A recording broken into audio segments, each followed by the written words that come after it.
Alright guys, so as you can see we are here for another AOR highlights video. Today it's the Monaco Grand Prix, which is round number 6 of season 14 in the PS4 F1 League, and the footage you're seeing right now is actually footage from practice that I did with a couple of mates who also race in AOR but in different tiers like F2 and F4 I believe. So this is a lap which I got pretty much perfect, and in my practice in the qualifying pace I was getting consistent 109 8s and 9s, and that pace would put me really high up on the grid, and I was hoping to emulate it in the real thing. And also my race pace was looking pretty insane around here. I definitely feel like with the setup I had I could push for a great result, and it's a track which I do like. I do enjoy the thrill of Monaco, and I'd never actually done an AOR League race around Monaco before, so obviously the aim is just to keep it out of the barriers. And obviously wheel users around here are going to have a massive advantage compared to the pad users, but I'm not actually sure if we have any pad users in the F1 tier of PS4. I believe they're all wheel users, and there's only 2 people using my wheel, which are me and I believe Jake LFC. I might be wrong about that, but you can see heading towards the line, and this is going to be a pretty rapid lap. Let's see what it is, and it's a 109.9, and apologies if you can hear some talking in the background. I did have the party on, so hence why I turned the volume down. But now getting into the real thing, and already the lap seems definitely a lot more ragged, but this is near the start of the session, and obviously lots of people went out at the very start to get some clear space, but the track condition does improve an awful lot towards the end, so hopefully we can improve. And that lap time there is miles off my personal best, but it's being P4. But you can see now, getting prepared for my next lap, I'm actually holding up Jaythorn. I believe he was on a lap, and apologies about that, holding him up, but it's like so easy to hold people up around here, and hopefully we won't get held up on our lap, and we have to improve. And I fueled myself up to do this lap and one more, so hopefully we can get it right first time. If not, we'll go for another run. But starting the lap now, braking into turn 1, taking that pretty nicely, going as close to the wall as possible on the exit. See, already up on the delta by quite a bit, so I was definitely hoping to be in the top 5 on the grid so we have a chance in the race. And I was hoping to do an undercut as well, because the undercut around here is pretty massive, and also the track is very kind on your tyres. I didn't do a full race distance for practice because I just knew that the track is so kind on your tyres and don't really have to do that. I always did to about lap 25, but you would have seen there that in the first sector we went purple, so we're in a good position right now. But the second sector hasn't been that great, to be honest, and in the remaining part of the lap we've got to do what we can to try and get as high up as possible on the grid. If we don't improve, then we're going to struggle to score points today, because it's impossible to overtake around here pretty much. So into the final sector now, being pretty aggressive, trying a bit too hard because I knew how vital it was, skimming the wall there with my rear tyre. Now braking into the second to last corner. I don't remember all the names of these corners around here, but around the final corner we go, opening DRS, and towards the line, what's it going to be? And it puts us in P9 with a 1:10.4, which is an okay lap, but we're going again because I knew we can do a lot better, as the practice showed.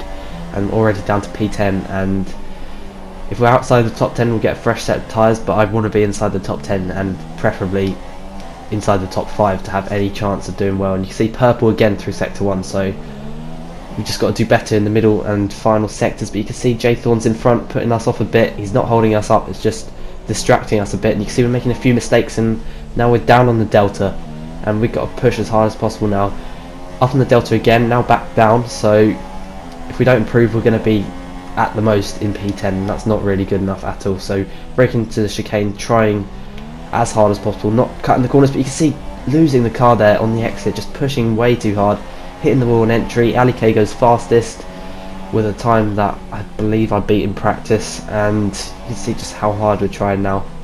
Going green on the delta, but we're not going to really be able to do much from here. So losing the car once again on the exit, just pushing way too hard, hitting the wall, lucky not to get any damage, and across the line, and it is P11 on the grid, which actually turned out to be P12, so that's a disaster. But anyway, getting into the race now, 5 red lights, and it's lights out and away we go for the Monaco Grand Prix. We need a good start to try and get ahead of as many people as possible, so we're not going to be held up, because I know I have the pace for a podium around here. It's Jim Nova Tank makes a bit of contact there, there's a collision in front. We're going to have to avoid that, making more contact with Jim Nova Tank, and I know Nevertech has some sort of damage, so we're now up into P8, and that's a fantastic start, to be honest. Very lucky not to be taken out, but we've made up 4 positions, and the car behind has some damage, so we're not really going to be challenged from behind. But it's been a good start, and if we can stay with these guys, not get held up too much, we can hopefully do an undercut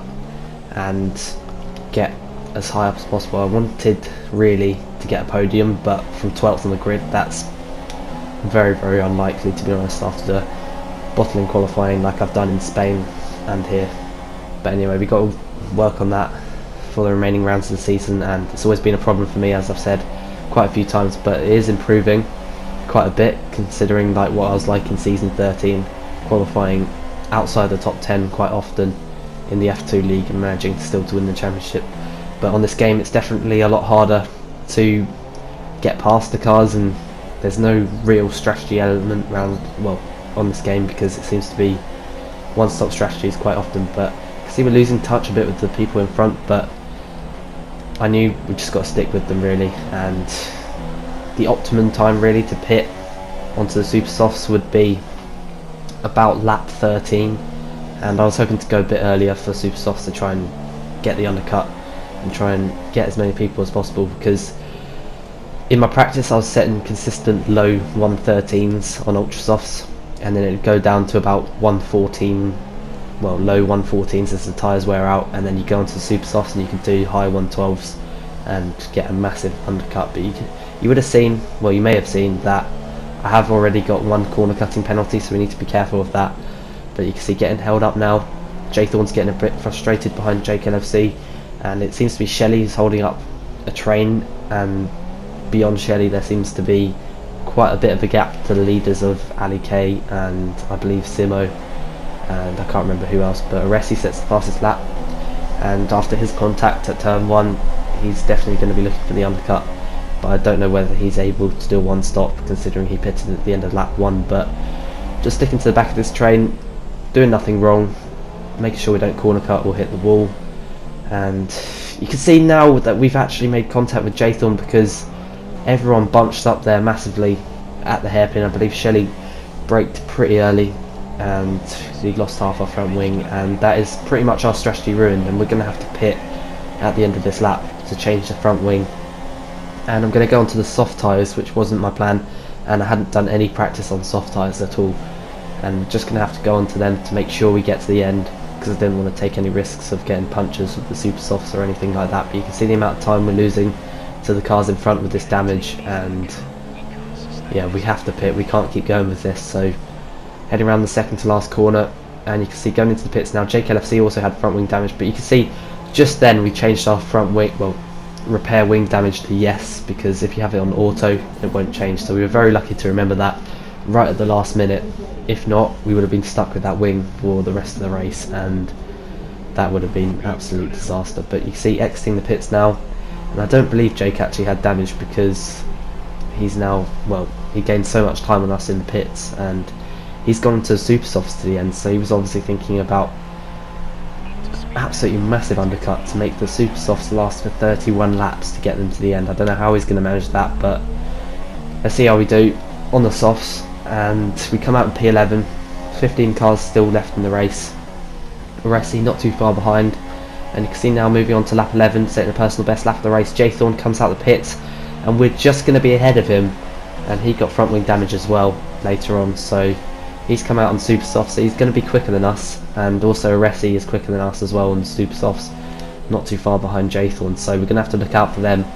And Jay Thorne's definitely not going to be happy with the fact that we've come out in front of him. We're going to hold him up now, but I didn't want to let him go because I wanted to hold on to my 1 point for the moment, but there's quite a massive gap in front. But you can see Jay Thorne's gone up the inside, and he's gone for a bit of a dive bomb there, and we've lost a couple of seconds from that. And let's just put it this way, I wasn't best pleased at that move, and he did apologise at the end of the race, so I accept that. And it's obviously just frustration, like trying to pass at Monaco, which is pretty difficult, as many of you will know.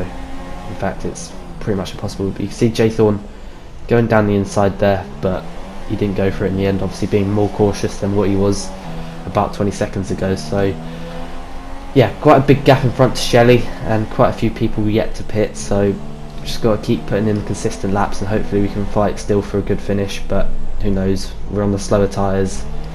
People who come out the pits are going to be on the faster tyres, but you can see there's actually yellow flags and Jaythorn is out of the race and so's Aresi.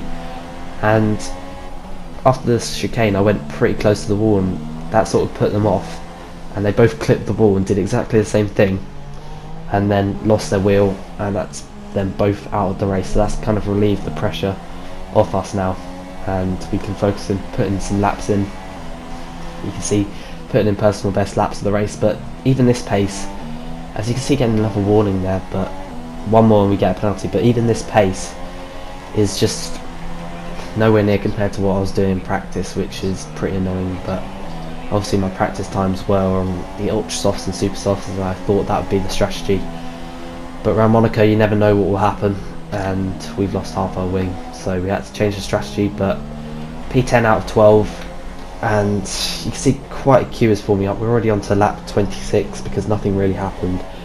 Going purple there in sector 1, which was pretty surprising, but the guys in front were all holding each other up, and I believe it was Shelley leading the train and he had front wing damage. And also there's another train not too far in front, and that is the third place train, so if this train catches up to the next train, then who knows what we can do here. But obviously you've got to overtake them, not just catch them. We are catching them pretty quickly as their tyres are starting to wear out, obviously being, well, a lot of them being on the super soft tyres. In fact, David Greco was on the ultra soft tyres for the majority of the race, which was pretty surprising, I believe. So yeah, he's definitely going to be struggling towards the end of the race. But P10, 1 point, really not good enough, and in the remaining 13 laps of the race, pace is still good. Hopefully we can overtake as many of these guys as possible, and hopefully we can pressure them into a mistake. But now moving on to lap 31, we're pretty much on the back of these guys now, as Clarkey is getting a bit frustrated behind Big C, who's getting frustrated behind David Greco, who's also getting frustrated behind Shelley. So this train is starting to build up now, but Alex in P3 was also holding up 2 cars behind him, so this could become a 7-car train. And in fact we've got Big Shot player not too far behind us as well, who as soon as we started to catch on to these guys, getting the dirty air effect and being held up in the braking zones, Big Shot started catching me at about a second a lap because of it. So this is going to become an 8-car train very soon. So you can see now moving on to lap 34, you see the 2 Williams cars in front trying to battle here. Big C forces his teammate almost into the wall there as Clarkey we have to take a bit of evasive action. We've got Big Shot up the inside making contact around the hairpin there, side by side, and you hardly ever see 2 cars going side by side through there. So especially with the wider 2017 cars, there was obviously going to be a bit of rubbing of wheels there, but we both get away with it. But we are slowly running out of time to make these overtakes as Clarkey has made a mistake there at the final corner. He's gone into the wall, and that's now put us up into P9. But even with luck going our way there, I'm still not happy, and I want to get more out of it, as Clarkey actually retired from that. But we've only got the 2 Salvers behind us who are also having bad races. But you can see now JKLFC's gone into the wall, so gradually people are starting to crack under the pressure, and we are now into P8, and with 3 slower cars in front, I believe we could get a top 5 finish today.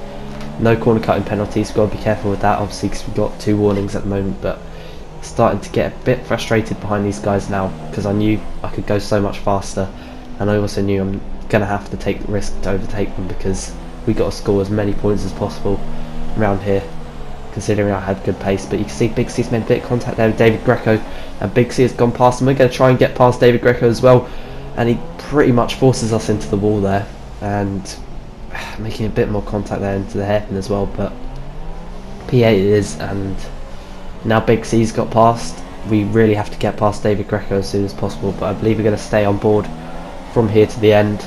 And let me know your opinion on that contact there with David Greco. It seemed like he pretty much forced me into the wall, but let's see what we can do in this remaining 1.5 laps.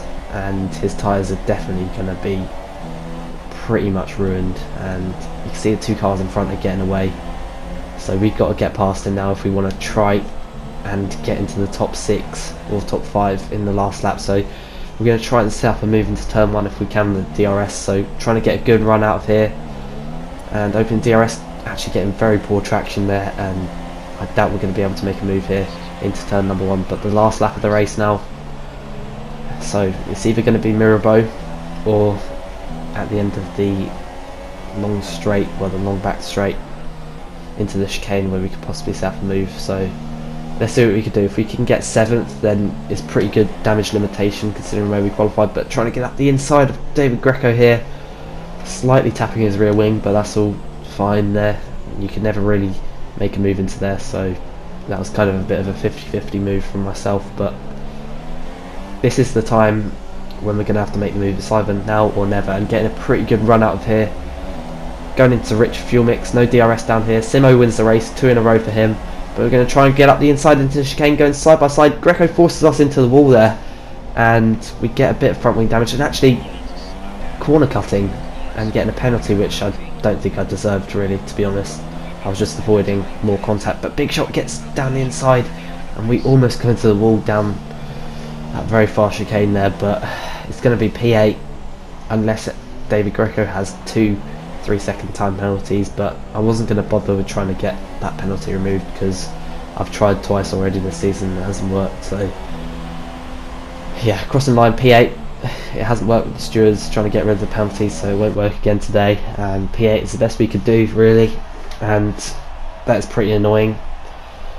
But we are now 6th in the championship, about 40 something points off Ali K in the lead, and as I said, I never expected to be in this position, and we're slowly going backwards, which isn't the way I want to go. So moving on to some better tracks for me now, even though I love Monaco, but Canada is a great track, Baku not so much, then Austria and Silverstone, which I love. But hope you guys have enjoyed. Leave a like if you have, subscribe to the channel if you're new, and I will see you for next week's Canadian Grand Prix, and see you very soon. Goodbye.